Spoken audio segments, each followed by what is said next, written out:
ہماری اس فہرست کی سب سے آخری تقریر پیش کرنے کے لیے میں دعوت دے رہا ہوں عزیزم محمد ابو بکر سلمہ کو، ساکن جڑودہ۔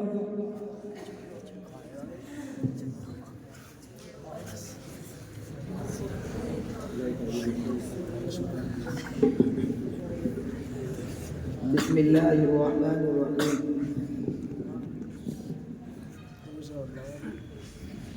الحمد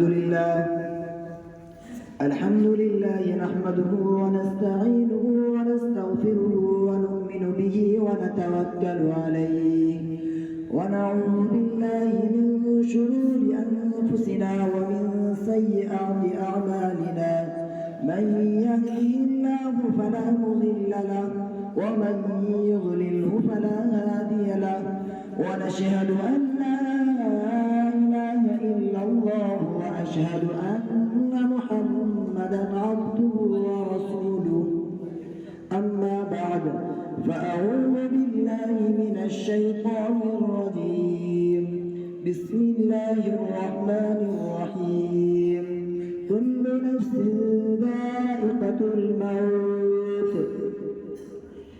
میرے بھائیوں، اس دنیا میں کوئی بھی آیا سب کو قبر میں جانا پڑے گا۔ کل نفس ذائقۃ الموت، ہر جاندار کو موت کا مزہ چکھنا پڑے گا۔ یہ زمین کتنے انسانوں کو کھا گئی لیکن اس نے آج تک ڈکار نہیں لی۔ حضرت سلیمان علیہ السلام کے پاس موت کا فرشتہ اس وقت آیا جبکہ آپ بیت المقدس کی تعمیر کرا رہے تھے۔ فرشتے نے اللہ کا پیغام سنایا۔ حضرت سلیمان علیہ السلام کو بڑی فکر ہوئی کہ رب العالمین کا پیغام آ گیا۔ حضرت سلیمان علیہ السلام نے کہا، اے فرشتے اللہ سے جا کر عرض کرو، اے اللہ تیرا بندہ سلیمان تھوڑی مہلت مانگتا ہے، اور وہ اس لیے کہ آپ کے گھر کی تعمیر باقی ہے۔ وہ بادشاہ جو ہوا پر حکومت کرتا تھا، وہ بادشاہ جو پرندوں پر حکم چلاتا تھا، وہ بادشاہ جو ساری دنیا پر بادشاہت کرتا تھا، آج وہ زندگی کی بھیک مانگ رہا ہے۔ اللہ نے فرمایا، اے سلیمان بیت المقدس کا بہانہ کیوں بناتا ہے؟ تعمیر مکمل کرانا یہ کام تو ہمارا ہے۔ چنانچہ فوراً آپ کی روح قبض کر لی گئی۔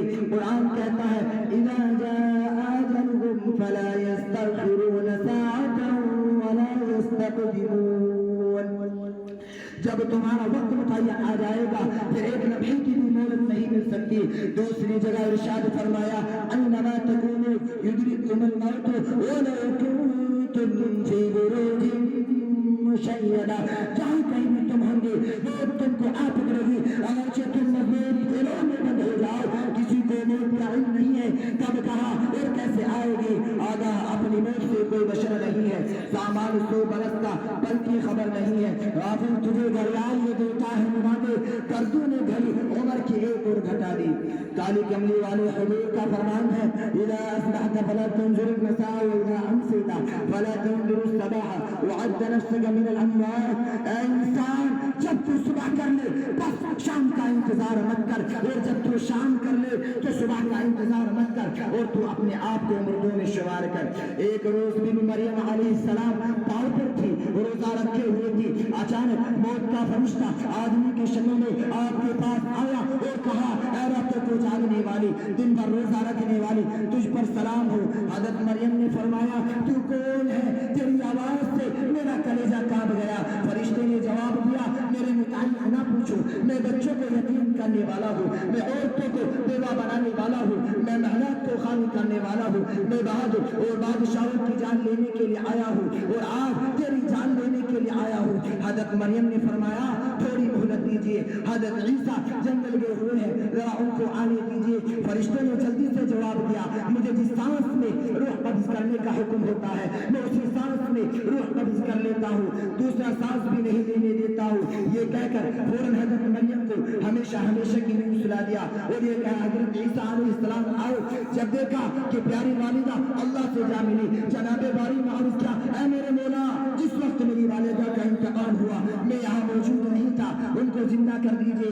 اللہ نے ان کی دعا قبول کی، حضرت عیسیٰ علیہ السلام کی والدہ زندہ ہو گئی۔ حضرت عیسیٰ علیہ السلام نے فرمایا، اے والدہ، موت کے ذائقے کو کیسے پایا؟ حضرت مریم نے فرمایا، بیٹا موت کا ذائقہ اتنا تلخ ہے کہ قیامت تک میرے منہ سے اس کی تلخی نہ جائے گی اور ملک الموت کی دہشت ہمیشہ یاد رہے گی۔ ایک بزرگ نے یاد کیا، اے میرے مولا مجھے موت کا ذائقہ بتائیے۔ انہوں نے کہا فلاں قبرستان میں چلے جاؤ۔ اللہ کی قدرت دیکھیے، فوراً ایک مردہ زندہ ہو کر قبر سے باہر نکلا اور کہنے لگا پوچھو کیا پوچھتے ہو؟ اس بزرگ نے معلوم کیا، یہ بتاؤ کہ موت کا ذائقہ کیسا ہے؟ اس نے کہا کہ میرے انتقال کے وقت کو ہزاروں سال ہو گئے ہیں لیکن ابھی تک میرے منہ سے وہ موت کا کڑواپن نہیں گیا۔ مسلمانوں غور کرو، جس موت کی سختی کا یہ عالم ہو کہ ہزاروں سال تک اس کا کڑواپن ختم نہ ہو، وہ کتنی سختی سے روح نکالتی ہوگی۔